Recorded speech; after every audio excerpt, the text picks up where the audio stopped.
अच्छा देखो यहाँ पे return of income whom to be verified, यहाँ पे क्या लिखा है सबसे पहले देखते हैं। Individual, by the individual himself, मतलब हम लोग जब भी कोई डॉक्यूमेंट जब सबमिट करते हैं ना गवर्नमेंट के पास, चाहे वो आधार का जेरोक्स हो या फिर अपना वोटर आईडी कार्ड हो या फिर लाइसेंस हो, it is our responsibility to make that document, मतलब टू वेरीफाई दैट डॉक्यूमेंट कि वो ओरिजिनल है। तो हम लोग खुद को ही उसको वेरीफाई करना पड़ता है बाय पुटिंग आवर सिग्नेचर। ठीक है। सो सबसे पहले रिटर्न ऑफ इनकम भी एक इंडिविजुअल खुद ही वेरीफाई करता है कि वो जो रिटर्न ऑफ इनकम है वो खुद उसने भरा है। लेकिन देयर आर सिचुएशन जब रिटर्न ऑफ इनकम जिसका भरा जाता है वो इंडिया में प्रेजेंट नहीं है, वो एब्सेंट है इंडिया से। ठीक है।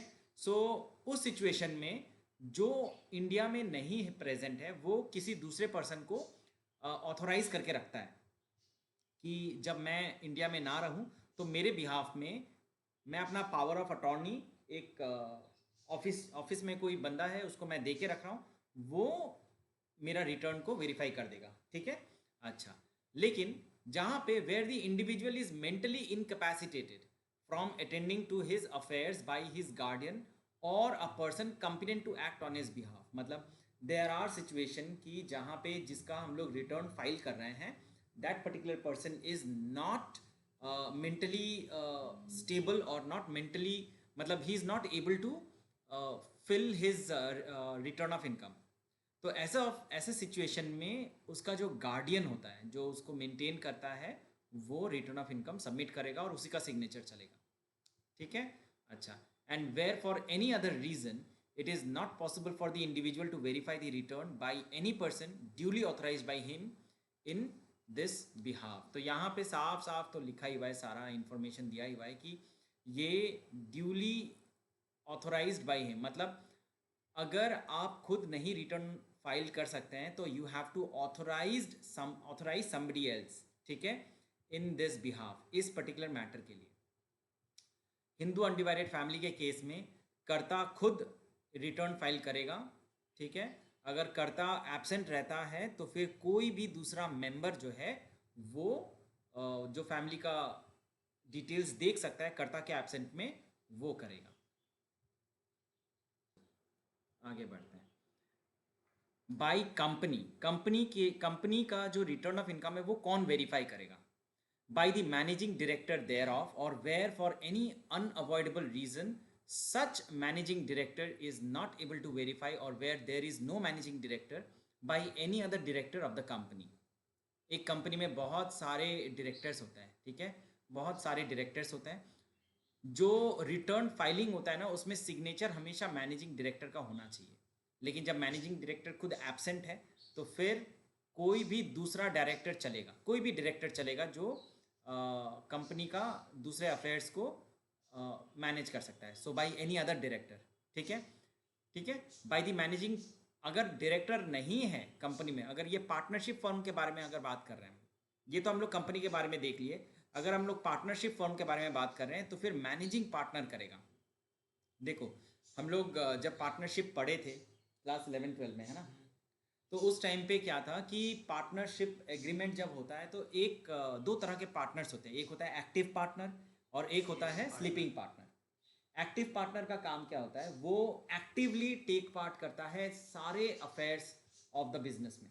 ठीक है, कौन उसको सप्लाई कर रहा है, वो किसको सप्लाई कर रहा है सामान, सैलरी किस किस को देना है, ऑफिस में क्या क्या काम रह गया है, तो all matters will be taken care of by the active partner. Passive partner का मतलब होता है वो नाम के वास्ते ही पार्टनर है, उसने खाली अपना नाम दिया है और या फिर उसने खाली कैपिटल कंट्रीब्यूट किया है।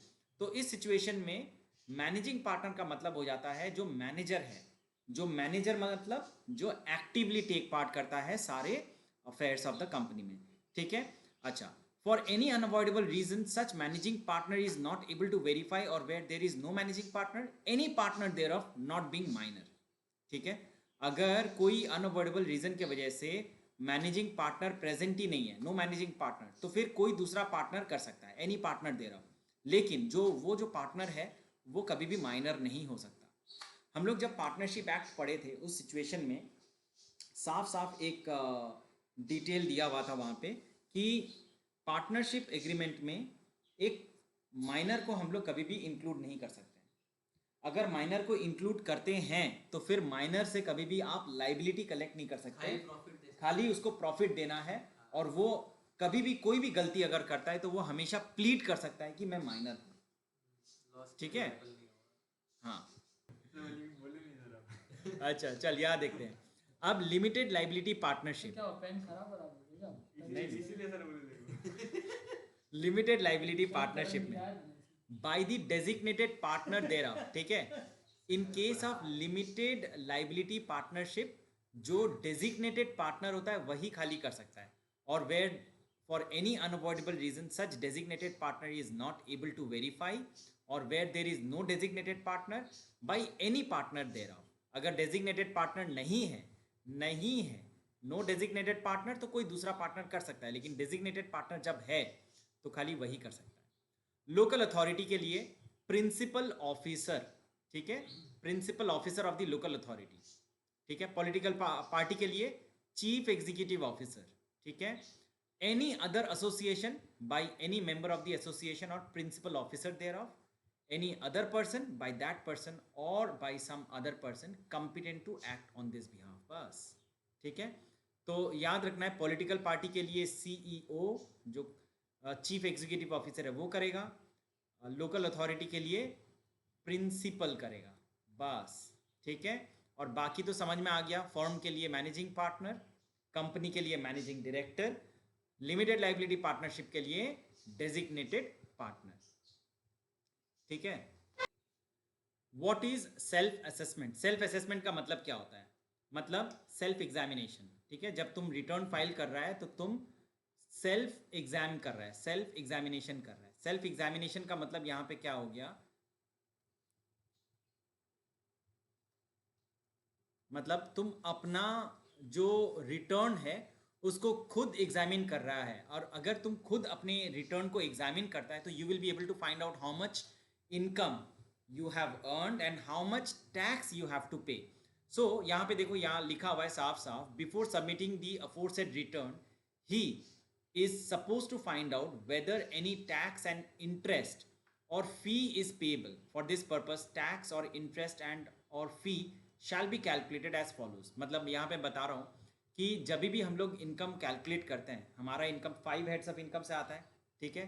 कैलकुलेट किए, करने के बाद हमारा टैक्स लाइबिलिटी आएगा, वो भी कैलकुलेट किए, करने के बाद अगर वो टैक्स ही खाली है, तुमको कोई पेमेंट ऑफ फी नहीं करना है, कोई इंटरेस्ट नहीं पेमेंट करना है। फी और इंटरेस्ट का मतलब क्या है यहाँ पे देखते हैं हम लोग। सबसे पहले यहाँ पे देखो स्टेप बाय स्टेप क्या है, फाइंड आउट इनकम टैक्स। सबसे पहले तो हम लोग इनकम टैक्स फाइंड आउट करेंगे, ठीक है। अच्छा ये मैं जूम करता हूँ सो दैट, अच्छा यहाँ देखो, find out income tax surcharge and health and education cess as per the return of income. सबसे पहले तो हम लोग इनकम टैक्स कैलकुलेट करेंगे, ठीक है। अच्छा अब कुछ कुछ सिचुएशन में तुम जो है अपना रिटर्न सही टाइम पे जमा नहीं किया, ठीक है। इसके वजह से government will always ask you to pay late submission of return of income, जिसको हम लोग कहते हैं पेनल्टी इंटरेस्ट, ठीक है। मैंने यहाँ पे लिख के रखा है penalty interest which is chargeable under section 234A, ठीक है।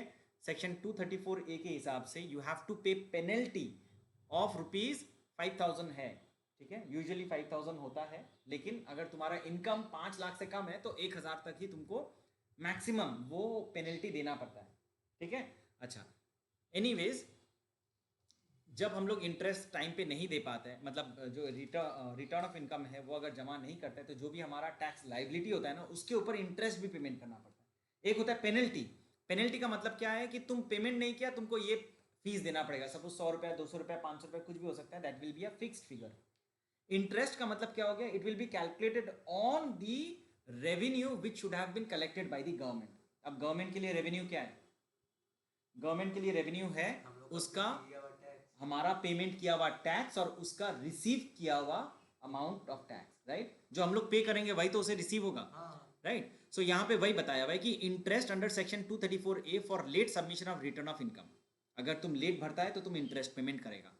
Interest under section 234B for non payment और short payment of advance tax. अच्छा, नॉन पेमेंट और short payment of advance tax, इसका मतलब क्या है?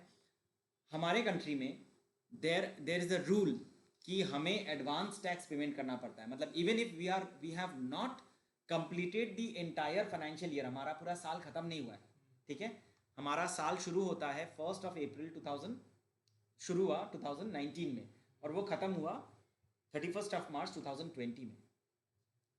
गवर्नमेंट के हिसाब से गवर्नमेंट बोलता है कि आप अपना इनकम को प्रोजेक्ट करो, ठीक है, आप प्रोजेक्ट करो कि आपका इनकम कितना होने वाला है इस पूरे साल में, ठीक है।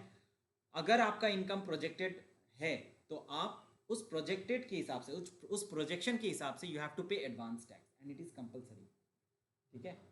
आपको पहले टैक्स पेमेंट करना पड़ेगा even if the year is, एक ही बार ना करना है सर एडवांस? नहीं, एक बार नहीं करना होगा। एडवांस टैक्स आपको 4 बार में करना होता है। It is available on an instalment basis कि आप पूरा साल का जो भी आपका टैक्स है आप 4 खेप में उसे दे सकते हैं, ठीक है। तो अप्रैल मई जून तक के लिए, मतलब वो मैं डेट्स, हाँ, तो वो 4 बार में देना पड़ता है। अगर आप एडवांस टैक्स नहीं पेमेंट किए, सपोज यू डिड नॉट पे एडवांस टैक्स, तो फिर आपको इंटरेस्ट देना पड़ेगा सेक्शन 234B के हिसाब से। अगर आपने शॉर्ट पेमेंट किया, एडवांस टैक्स जितना पेमेंट करना चाहिए था उतना नहीं पेमेंट किया, कम किया, तो भी इंटरेस्ट देना पड़ेगा 234B में।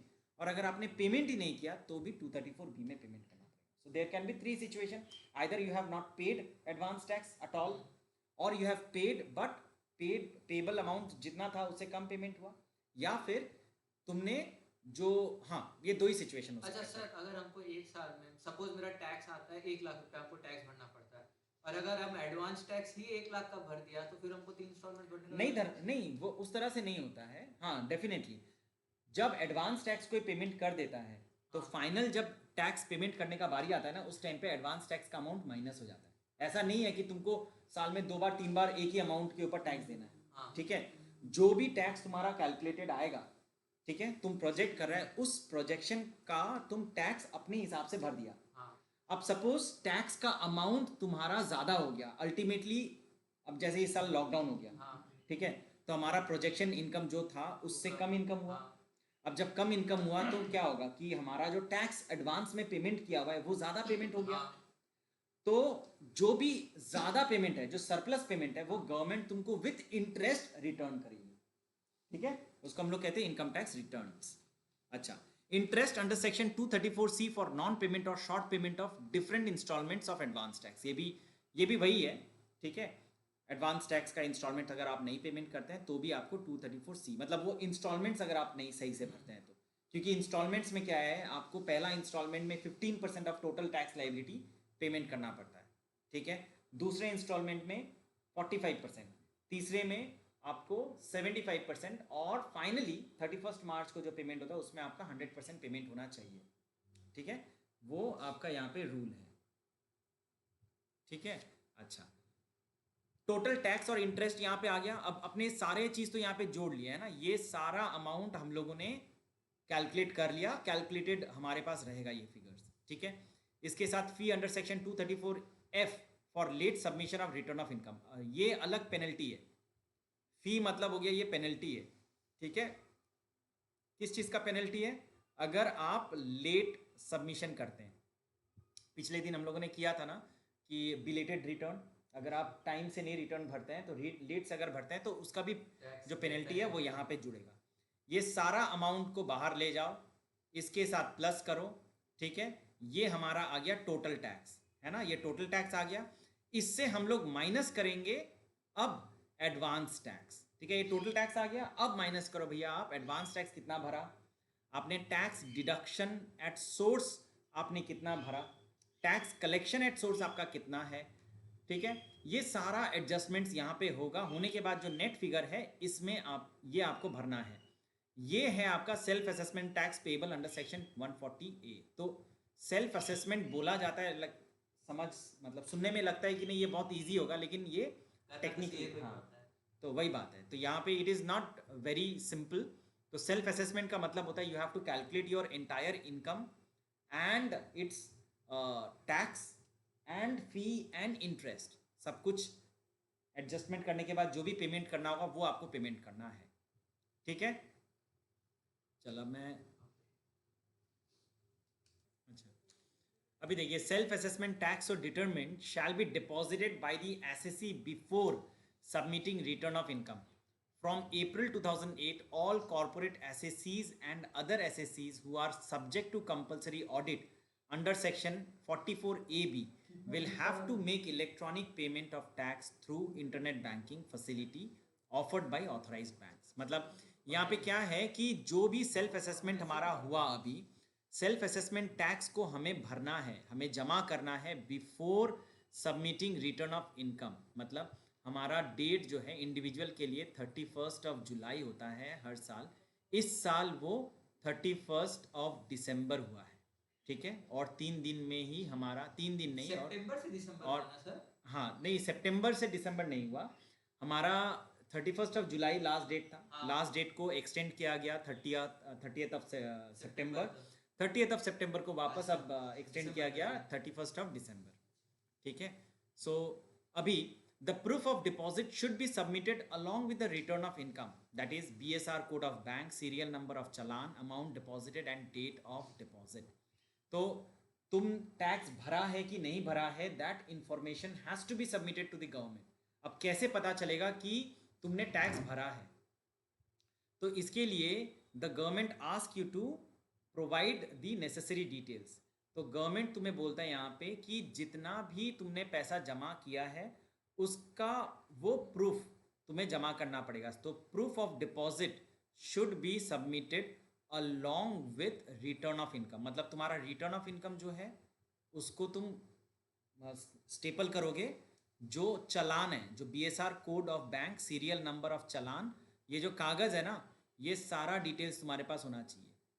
ठीक है. अच्छा. Where the amount paid by the assessee falls short of the aggregate tax, interest and fee as determined above, the amount so paid shall first be adjusted towards interest and fee payable, and the balance if any shall be adjusted towards tax payable. ये बहुत important knowledge है. ये सुनने में लगता है कि अरे ये तो सबसे लास्ट वाला लाइन है, लेकिन सबसे इंपॉर्टेंट लाइन यही है. क्या बोल रहा है यहाँ पे? देर आर सिचुएशन कि हम लोग टैक्स जो है कम दे दिए. ठीक है, कम दे दिए, तो अब क्या है? The government will ask us to pay penalty. The government will also ask us to pay interest. Penalty भी देना पड़ेगा, इंटरेस्ट भी देना पड़ेगा, मतलब फी. तो अगले बार जब तुम अमाउंट पेमेंट करेगा, टैक्स का अमाउंट पेमेंट करेगा, जब तुमको लेट हुआ पेमेंट करने में और तुमने जो पेमेंट किया वो भी कमती पेमेंट किया. ठीक है.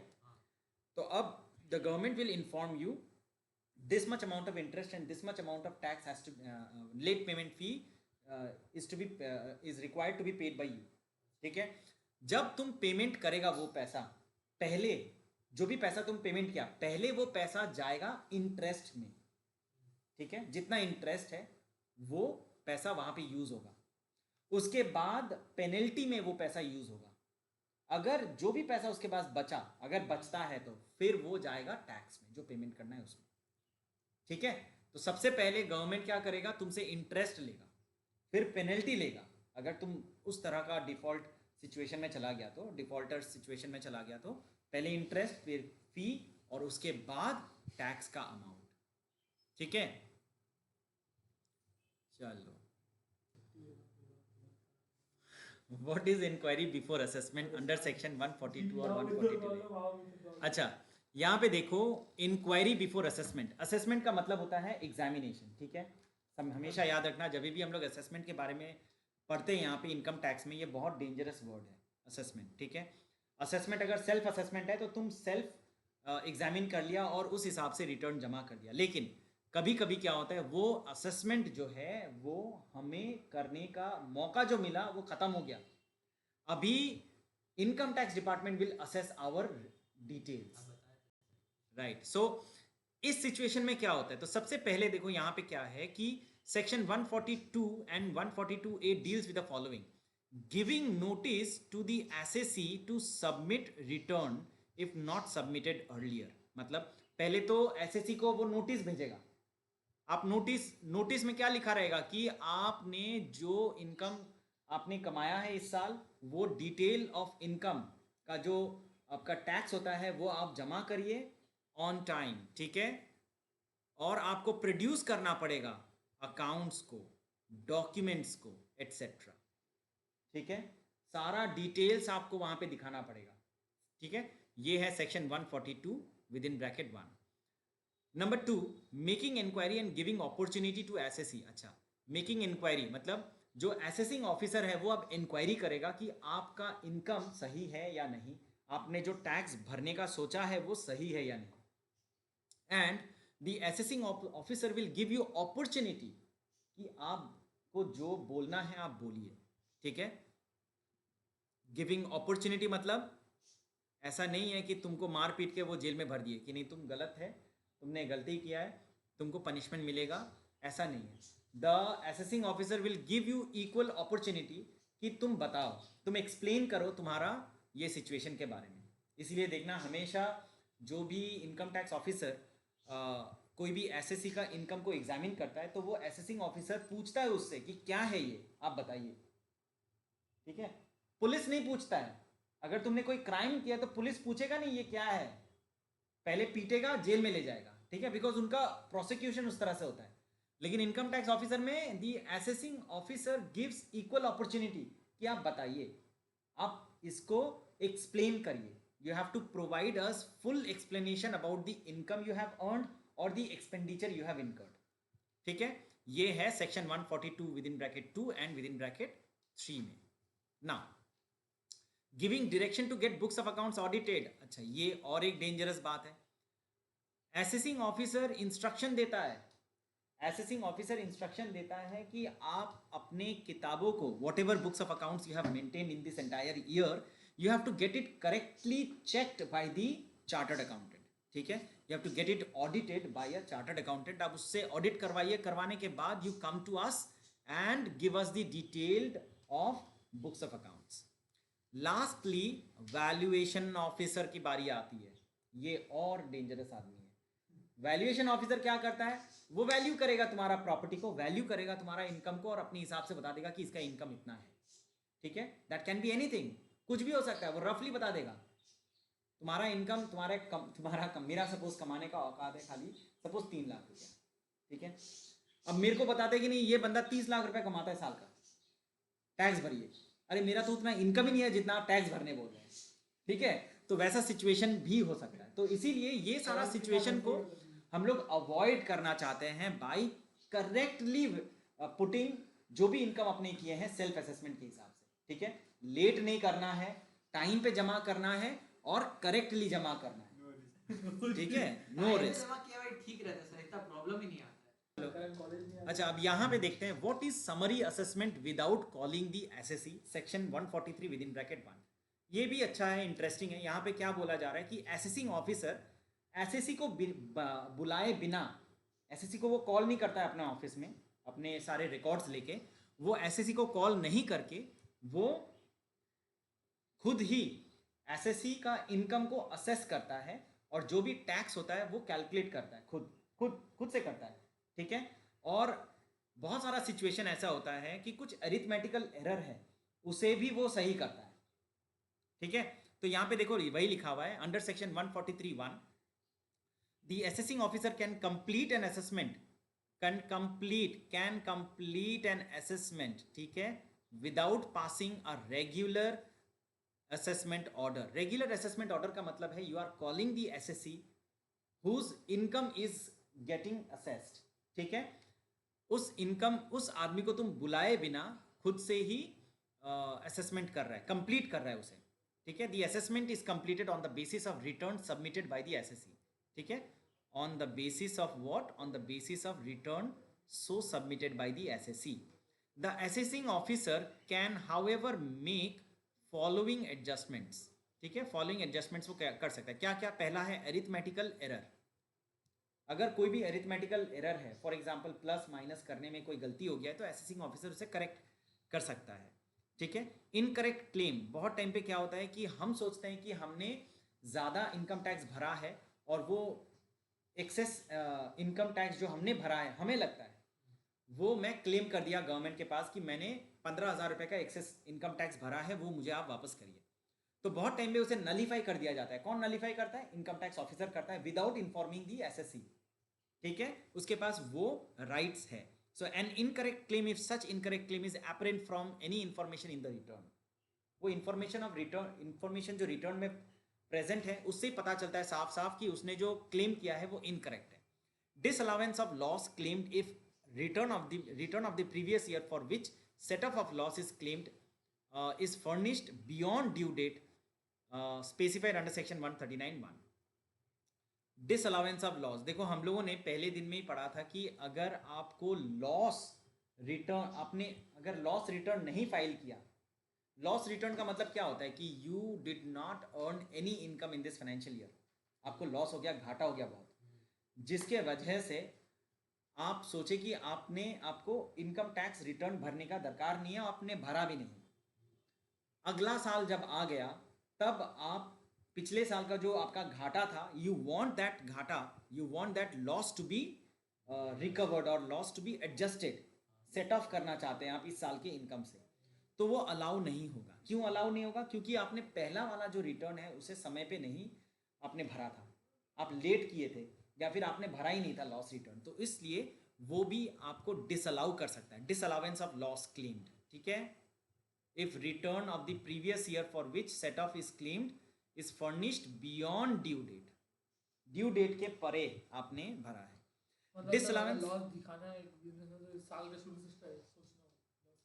नहीं, साल का शुरू से नहीं, तुम्हारा लॉस हुआ 31 मार्च के अंदर 31 मार्च में जो भी लॉस हुआ वो लॉस को तुम क्लेम कर रहा है, वो लॉस को तुम क्लेम कर रहा है विद इन ड्यू डेट के जिस टाइम पे तुम्हारा ड्यू डेट भरना, ड्यू डेट में तुमको इनकम टैक्स रिटर्न भरना है, उस डेट में तुम जमा कर रहा है, ठीक है. अच्छा, डिसअलाउंस ऑफ एक्सपेंडिचर, हम लोग जब बिजनेस एंड प्रोफेशन करते हैं तो हम लोग बिजनेस एंड प्रोफेशन में बहुत सारे एक्सपेंसेस हम लोग माइनस करते हैं, तो there are certain expenses which are not allowed, ठीक है.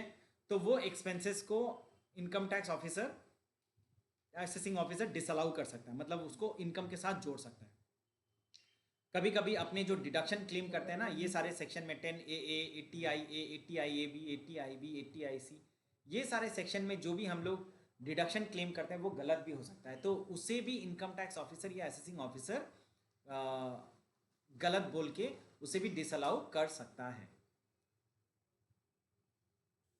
चलो, What is scrutiny assessment under section 143 within bracket 3? Scrutiny assessment क्या होता है? जो हमारे साथ हो रहा है The assessing officer will issue a notice to the assessee under section 143(2) to take the case in scrutiny.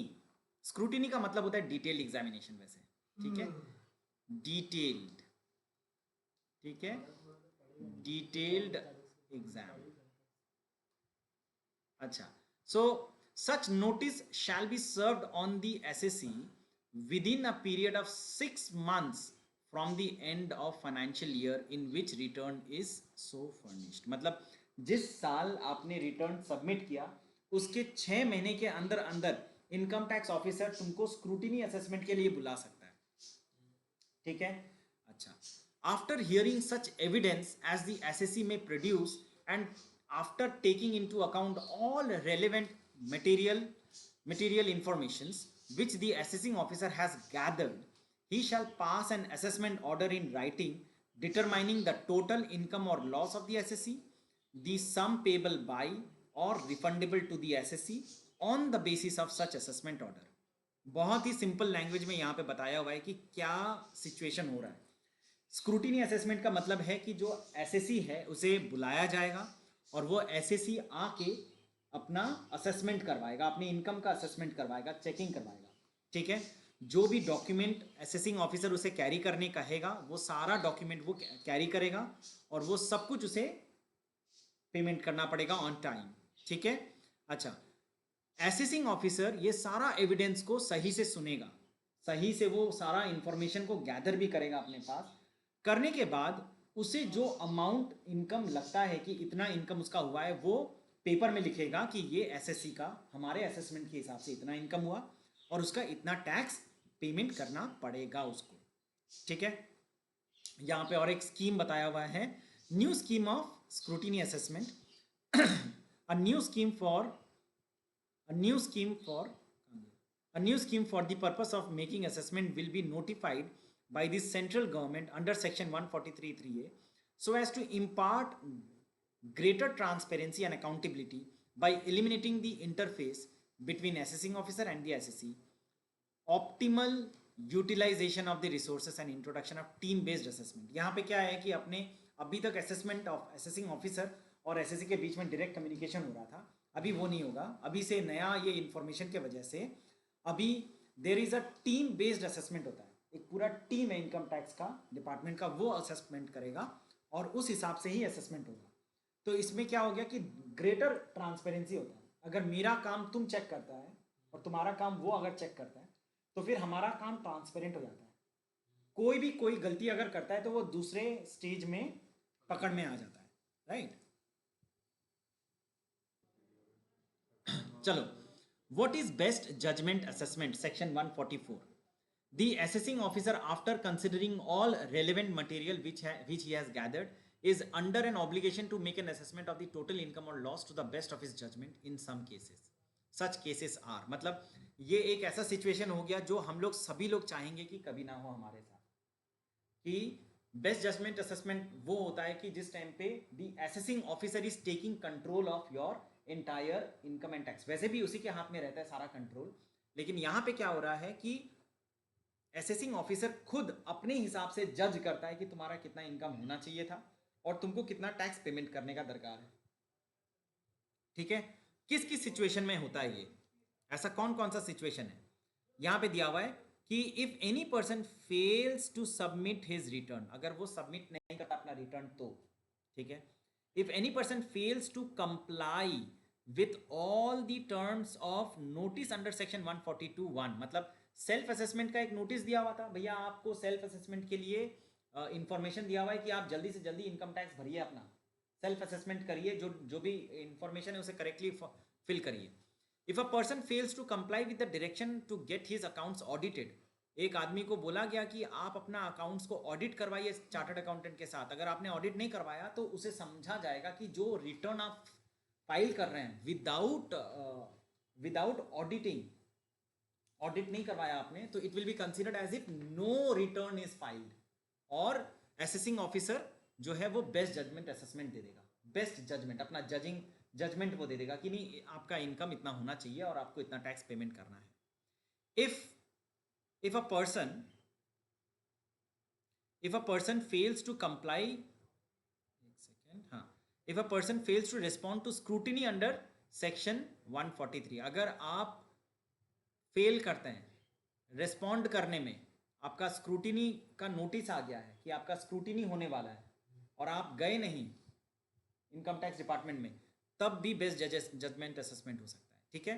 If the assessing officer is not satisfied about the correctness or completeness of the accounts, बहुत situation में होता है कि आपका जो income आपने बताया है, whatever income you have communicated to your officer, वो सोचता है कि वो करेक्ट नहीं है या फिर वो कंप्लीट नहीं है, आइदर ऑफ द टू. ठीक है. आपका या तो कंप्लीट नहीं है आपका अकाउंट्स या फिर आपका करेक्ट नहीं है, आपने गलत इंफॉर्मेशन हमें प्रोवाइड करा है जिसके वजह से आपका जो टैक्स है वो भी गलत आएगा, तो हम अपने हिसाब से बेस्ट जजमेंट असेसमेंट दे देंगे. A best judgment assessment can only be made after giving the assessee an opportunity of being heard. ठीक है. ये बहुत इंपॉर्टेंट, वापस से एक बात आ गया कि बेस्ट जजमेंट असेसमेंट दिया करा जाएगा ऑब्वियसली, लेकिन आपको पहले अपॉर्चुनिटी दिया जाएगा कि भैया आप एक्सप्लेन करो why we should not conduct best judgment assessment. हम क्यों बेस्ट जजमेंट असेसमेंट नहीं करेंगे. अगर अपने बेस्ट जजमेंट असेसमेंट नहीं करते हैं तो आप अपने हिसाब से स्क्रूटिनी, मतलब आपका स्क्रूटिनी होना चाहिए, वो तो नहीं हो पाया, तो ऐसा क्यों करें, ऐसा क्यों नहीं करें, मतलब हम क्यों नहीं करें, ये आप एक्सप्लेन करिए हमें. आप अपना एक्सप्लेनेशन हमें दीजिएगा. अगर हम सेटिस्फाई होते हैं, मतलब if the income tax officer और the assessing officer gets satisfied with the explanation so provided by the SSC, then best judgment assessment नहीं होगा. ठीक है. तो ये यहाँ पे है कि आफ्टर गिविंग, ये बेस्ट जजमेंट असेसमेंट हमेशा किया जाता है after giving the assessee an opportunity of being heard, पहले नहीं किया जाएगा. ठीक है. अच्छा, ये फाइनल पॉइंट है. What is income escaping assessment, section 147. If the assessing officer has reason to believe that any income chargeable to tax has escaped assessment, he may assess or reassess such income For this purpose, a notice shall be issued under section 148. Once an assessment has been reopened, any other income which has escaped assessment, which comes to the notice of the assessing officer subsequently in the course of proceeding under section 147 can also be included in the assessment. अच्छा देखो यहाँ पे क्या है, what is income escaping assessment. ये situation ऐसा है जो, ये सिचुएशन भी हम लोग कभी नहीं चाहेंगे कि हमारे साथ हो. ठीक है, इनकम एस्केपिंग असेसमेंट मतलब कि जब इनकम टैक्स ऑफिसर हमारा इनकम को असेस कर रहा है और उसने रियलाइज किया कि आपका एक इनकम है जो छिप गया है, मतलब you did not inform us about an income which you were regularly earning. आप रेगुलरली कुछ पैसे कमाते हैं जिसका आपने हमें डिटेल्स नहीं प्रोवाइड किया. ठीक है, तो उस सिचुएशन में क्या करेगा ना इनकम टैक्स ऑफिसर, वो उसको रीअसेस करवाएगा, मतलब इसका वापस एग्जामिनेशन करो, ऑर्डर पास करेगा, वो नोटिस दे देगा कि आपका रीअसेसमेंट होगा. रीअसेसमेंट होने का मतलब है, ये वैसा बात हो गया कि कोई भी क्रिमिनल रिकॉर्ड सपोज किसी का रहता है, किसी का मर्डर हो गया या किसी का कुछ हो गया, बहुत साल पहले का बात है, वो वापस एक केस रीओपन होता है ना. अब जब केस रीओपन होता है तो वापस से पुराने जितने भी फाइल्स हैं उसको वापस से निकाला जाता है. तो यहाँ पर भी वही चीज़ है कि इस केस को यहाँ पे देखो, रीओपन जैसे ही होता है, वो रीओपन जैसे ही हो गया, रीओपन होने के साथ साथ जो भी रिकॉर्ड्स उस साल से रिलेटेड है या फिर उसके पीछे और 7 या 8 साल तक का रिकॉर्ड जो भी है, वो सारा 4 साल तक का. ठीक है, एक सेकेंड, 4 साल तक तो वो कर सकता है.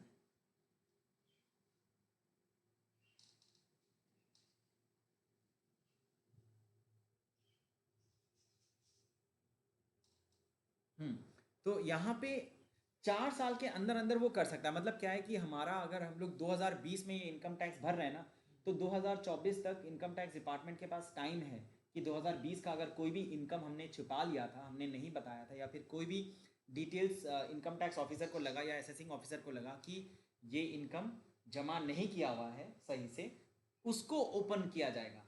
अब बारी आती है कि पिछले सालों का जब भी डिटेल्स खोला जाता है ना, तो कुछ ना कुछ गलती पिछले साल में भी रियलाइज हो जाता है कि अरे उस साल में भी तो ये इनकम आपने नहीं दिखाया था. तो बात है यहाँ पे कि पिछले जो भी इनकम है जो एस्केप हो गए थे, वो सारे अब इंक्लूड हो जाएंगे. आपको फाइन भी देना पड़ेगा, इंटरेस्ट भी देना पड़ेगा और टैक्स भी देना पड़ेगा. ठीक है, 4 साल तक टाइम होता है. ठीक है, चलो, तो ये है हमारा इनकम. अच्छा, when can mistake be rectified. तुम्हारे रिटर्न में अगर कोई भी गलती रहता है तो तुम कब तक उसे रेक्टिफाई कर सकता है. To rectify any mistake apparent from record, and as income tax authority may amend an order intimation passed under any provision of the act. If however an order is subject matter of an appeal before any appellate authority, that order cannot be amended by the assessing officer so long as it pertains to matter considered. अच्छा, मतलब यहाँ पे साफ साफ बताया हुआ है कि अगर आपका जो मैटर है वो मैटर अगर कोर्ट में चला गया है, ठीक है, अगर आपका मैटर जो है वो कोर्ट में अगर चला गया है, तो फिर उस सिचुएशन में कोर्ट ही आप, मतलब जब तक कोर्ट के हाथ में है आपका डिटेल्स, तब तक हम लोग कुछ नहीं कर सकते. ठीक है, तब तक अपने कुछ नहीं कर सकते. सबसे बेस्ट जज कोई खरीद लेंगे. अच्छा, सो यहाँ पे वही बताया है कि मिस्टेक अगर आप रेक्टिफाई, अच्छा यहाँ पे क्या है कि जब तुम मिस्टेक कब तक रेक्टिफाई कर सकता है, कभी भी रेक्टिफाई किया जा सकता है. रेक्टिफाई करने के लिए जो इनकम टैक्स अथॉरिटी है, ये रहा यहाँ पे देखो, जो इनकम टैक्स अथॉरिटी है वो इनकम टैक्स अथॉरिटी अपना एक अमेंड करेगा, एक ऑर्डर, मतलब वो ऑर्डर करेगा. ठीक है, एक ऑर्डर लिखेगा, उस ऑर्डर के हिसाब से इनकम टैक्स अथॉरिटी तुम्हारा मिस्टेक जो है उसे रेक्टिफाई कर सकता है. ठीक है, लेकिन यहाँ पे और एक चीज़ लिखा हुआ है, अगर आपका जो रिटर्न है वो कोर्ट के पास है तब नहीं कर सकते. ठीक है, mistakes which can be rectified, an error of law और फैक्ट, अ क्लरिकल और arithmetic mistake, error in determining written down value, overlooking the obligatory provisions of the legislature, and mistake arising as a result of subsequent retrospective amendment of law. बहुत time पे क्या होता है कि अपने law को ignore करके आगे बढ़ जाता है, ठीक है। मतलब जैसे जो डेप्रिसिएशन है हम लोग, टैक्स पर बैटरी हाँ बैटरी भी बोल रहा है, छुट्टी यार, भी बोल रहा है। हाँ सर, एनर्जी लो जो डेप्रिसिएशन जब हम लोग करते हैं ना, डेप्रिसिएशन में जब चेंज ऑफ मेथड जो होता है, वो चेंज ऑफ मेथड क्या होता है, हम लोग रेट्रोस्पेक्टिव इफेक्ट से करते हैं ना। रेट्रोस्पेक्टिव इफेक्ट मतलब क्या हो गया कि 2020 में तुम चेंज करना चाहता है अपना डेप्रिसिएशन का मेथड, लेकिन you want to change it from retrospective effect from 2015 suppose, ठीक है। तो यहाँ पर भी भैया कि अगर लॉ तुम इग्नोर करके आगे और तुम्हारा लॉ जो है वो मांगता है कि नहीं तुम पीछे से रेक्टिफाई करके आओ, तो पीछे से तुम्हें करना पड़ेगा सारा चीज को, हाँ सारा साल का। हाँ सारा साल का।